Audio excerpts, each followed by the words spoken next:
परमेश्वर ने आदम को गहरी नींद में सुलाकर उसी के अंदर से औरत को निकाला, उसकी पसली को निकालकर मांस भर दिया। इसका मतलब आपकी लाइफ में जो कुछ भी आपको चाहिए था ऑलरेडी वॉज इनसाइड यू, आपके अंदर था वो। आप परमेश्वर को आपके अंदर से ही हीलिंग निकालनी है, झरने आपके अंदर से जीवन जल के निकालने हैं, लेकिन वो आप उसको समय देंगे तो ना। समय तो टीवी पे जा रहा है, प्रोग्राम्स देखने हैं, इंटरनेट चलाना है, कौन क्या कमेंट कर रहा है, किसने कितने लाइक छोड़े हैं, मुझे तो वो चेक करना है किसने कौन सा सूट डाला है, स्क्रॉलिंग करनी है 1 घंटा। वो तेरे अंदर से ले रही है, डाल कुछ नहीं रही। The most stressed time of history of Mankind, जब से दुनिया बनी है, आज इस दुनिया में सबसे ज्यादा लोग मेंटली डिप्रेस्ड हैं। Its peak high because of social media, क्योंकि आपको हर वक्त आप कनेक्टेड हैं पूरी वर्ल्ड से, एवरी टाइम। पहले क्या था, आप हैं, आप टीवी पे आए, किसी ने गाली दी टीवी पे दी, आपको सुनी नहीं। अब तो लोग कमेंट में आके आपको गाली निकालेंगे, आप देखेंगे, आप डिप्रेस हो जाएंगे। इसलिए मैं और मेरी वाइफ हम सोशल मीडिया पे नहीं है, हमारे प्रोग्राम सोशल मीडिया पे हैं, हम नहीं हैं। हम 24 घंटे आपको सोशल मीडिया पे दिखेंगे, लेकिन हम हैं नहीं सोशल मीडिया पे। मुझे नहीं देखना कौन क्या कहता है, मुझे ये देखना है खुदा मेरे बारे में क्या कहता है। आज दुनिया को स्ट्रेस है क्योंकि हर टाइम आप कनेक्टेड हैं। वो क्या कह रहे हैं, उसने लाइक मारा कि नहीं मारा, उसने मेरा स्टेटस देखा कि नहीं देखा, उसने देखा कि उसने मेरे को दिल भेजा कि नहीं भेजा। Every time you are stressed. लेकिन जैसे ही आप परमेश्वर की प्रेजेंस में बैठते हैं और आप समझ जाते हैं कि मेरे अंदर से परमेश्वर ने कहा था कि मैं जीवन जल के झरनों को बहा दूंगा, आओ उसकी प्रेजेंस में बैठें और खुदा से कहें, मुझे बना परमेश्वर ग्रेट जो तूने कहा था। एवरी डे 21 साल से मैं रोज कर रहा हूं, 21 years रोज खुदाबंद के प्रेजेंस में बैठता हूं। मुझे पता है मेरी महानता बाहर से नहीं आएगी, बाहर के सोर्स से नहीं आएगी। इतना बड़ा चर्च परमेश्वर ने खड़ा किया। इस संडे 25,000 चेयर थी चर्च में, और तब भी लोग सारे नीचे, ऐसा लगता है कि 80% लोग नीचे बैठे। कारण प्रेजेंस में बैठना रोज। उसने कहा मैं तुझे ग्रेट करूंगा। अगर तू पास्टर है, you will be a great pastor. तू अपोस्टल है, you will be a great apostle. तू डॉक्टर है, तू इंजीनियर है, तू बिजनेसमैन है, you will be a great businessman and a great believer too. तू महान विश्वासी और महान काम करेगा। लेकिन उस महानता को निकालने के लिए मुझे रोज उसके पास बैठना पड़ेगा।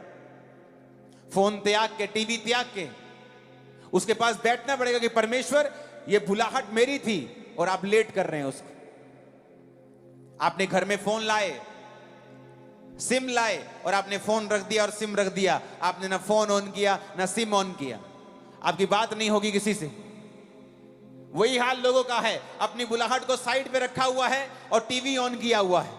कई घरों में तो उनकी ड्योढ़ी में, लॉबी में 20 आवर टीवी चलता है, 10 घंटे टीवी चलता है रोज। कभी कोई मोहल्लों में टीवी, कोई ना कोई खड़े रहे टीवी के आगे, कोई बच्चा खड़ा है, कभी भाभी खड़ी है, कभी पुआ खड़ी है, कभी दादी खड़े। अच्छा उनकी, अच्छा एक सूट पे मेहर मर गया एवरी टाइम। और आप भूल गए कि आप क्रिश्चियन हैं, आपको परमेश्वर की प्रेजेंस में बैठना है। परमेश्वर आपके अंदर से ग्रेट लाइफ को निकाल देंगे। फिर वो लाइफ जो परमेश्वर आपको देना चाहता है, आप जीना शुरू करेंगे। आपको फॉर्मूला समझ आ जाएगा। ओके, ये फॉर्मूला है, परमेश्वर की प्रेजेंस में रोज बैठना है, प्रार्थना करनी है, अलगताई में रहना है, पवित्रताई में रहना है, और मुझे परमेश्वर के संग चलना है और अपनी कमियों को निकालते रहना है रोज रोज। आप 90% जो प्रेयर्स करते हैं अभी, आप बंद कर देंगे करनी, क्योंकि वो पूरी होना शुरू हो जाएंगे। 90%, क्योंकि आप विश कर रहे हैं, पिता ऐसा हो जाए, प्रभु ऐसा हो। आप प्रेयर नहीं कर रहे हैं, आप समय नहीं बिता रहे हैं, परमेश्वर के संग नहीं हैं। क्योंकि उसने आपको ग्रेट बुलाहट दी।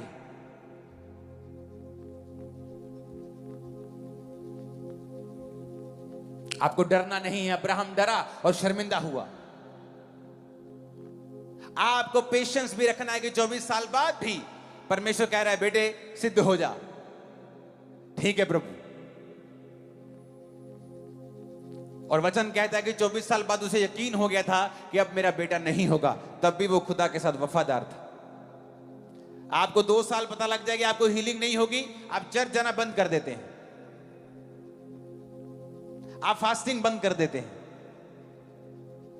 लेकिन अब्राहम को मालूम था कि अब नहीं होगा। उसने प्रभु से कहा भी कि इश्माइल तेरी दृष्टि में बना रहे, जो कि एक दासी का बेटा था जो उससे हुआ था, क्योंकि उसे मालूम था कि अब नहीं होगा। पर फिर भी वो खुदा के साथ वफादार था। वफादारी इज नॉट एवरीबॉडी गेम। सब वफादार नहीं रह पाते हैं। अब वफादार है हीलिंग से, डिलीवरेंस से, बरकतों से। जब ये नहीं आती फिर अब वफादार नहीं। अलीशिबा बांझ थी, बुढ़ापे तक कोई बेटा नहीं, बच्चा नहीं था। उसका पति तभी भी उस लाइन में खड़ा था जहां चिट्ठी डलनी थी कि कौन आज परमेश्वर के घर में जाके सारे रीति रिवाज करेगा। बिना आशीष के वो वहां खड़ा था। वो सोचता मुझे क्या जरूरत है यहां खड़े होने की, सेवा करने की। मेरे घर में कौन सा परमेश्वर ने बच्चा दिया है। मुझे, मैं जाऊंगा चर्च में शर्मिंदा होऊंगा, लोग पूछेंगे हाँ जी आपकी उम्र जी 80 साल 90 साल हो गई, अभी तक नहीं हुआ ना, फिर चलो कोई गल नहीं यार, लोग मुझसे बात करेंगे, मैंने जाना नहीं परमेश्वर के घर में।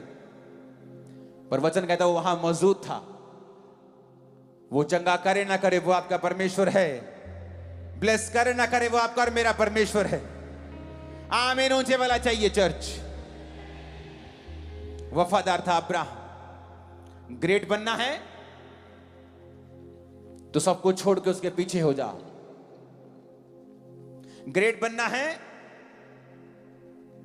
उसने तुम्हें भिखारियों वाली लाइफ नहीं दी।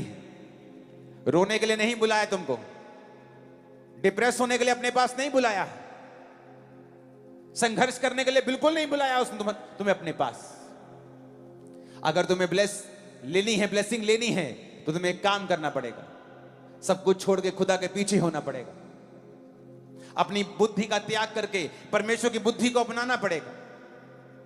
अपना दिमाग, अपनी सेंसेस घर पे रखे, आपको परमेश्वर के वचन के पीछे चलना पड़ेगा। कुछ समय तक आप नॉनसेंस लग सकते हैं, फिर आपको डरना नहीं है जिस तरह अब्राहम डरा और फिर शर्मिंदा हुआ। फिर आपको सिद्ध होना है जिस तरह वो रोज परमेश्वर की उपस्थिति में प्रभु ने कहा चल और सिद्ध होता जा। रोज उसकी हुजूरी में बैठना है, रोज प्रार्थना करनी है, रोज बाइबल पढ़नी है, हर हफ्ते रोजा रखना है, वफादार रहना है। उस संगति का हिस्सा नहीं बनना है जहां पास्टरों की खिलाफत होती है। कोई पास्टर हो छोटा या बड़ा, परमेश्वर के राज्य में वो छोटा बड़ा गैदरिंग से नहीं होता है। हर दास खुदाबंद का आदर के योग्य है।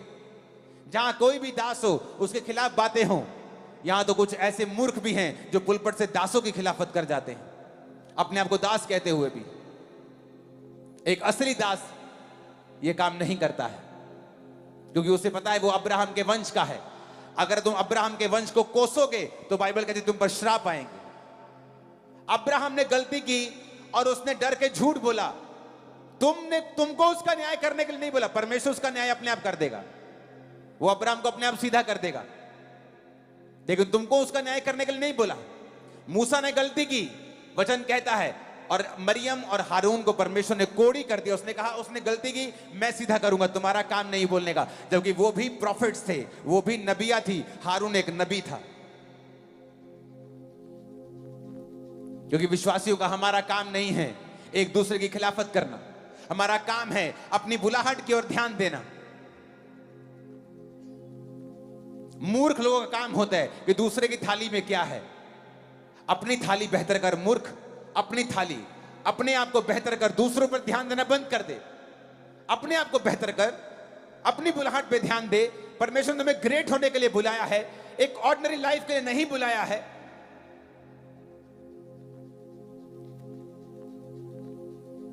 जब आप ऐसी बातों को करना शुरू कर देंगे, आप नोटिस करेंगे आपकी लाइफ में चेंज आना शुरू हो चुका है।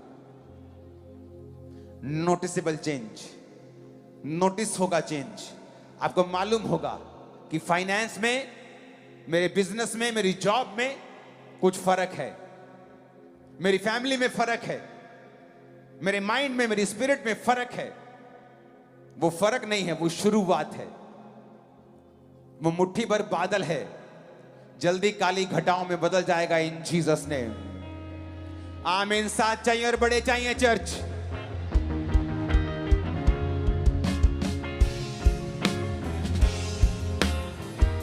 ऊंची आवाज में आमीन चाहिए, ऊंची ऊंची ऊंची।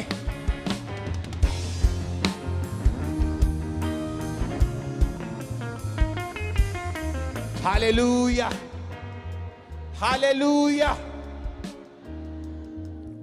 आप ग्रेट होना चाहते हैं, it is possible. That's good news for you. आपके लिए एक खुशखबरी है, आप बन सकते हैं। आप बुलाए गए हैं, स्टेप्स फॉलो करने हैं। अलग हो जाना है उस सब चीज से जो आपको जोड़ी रखती है पुरानी जिंदगी के साथ। वो लोग हो सकते हैं, आदतें हो सकती हैं, पाप हो सकता है, उसे त्यागना है, परमेश्वर का पीछा करना है, चलना है वचन के साथ। सेंस कुछ कहे, लोग कुछ कहें, वही करना है जो वचन कहता है, जो कुछ समय के लिए नॉनसेंस लग सकता है।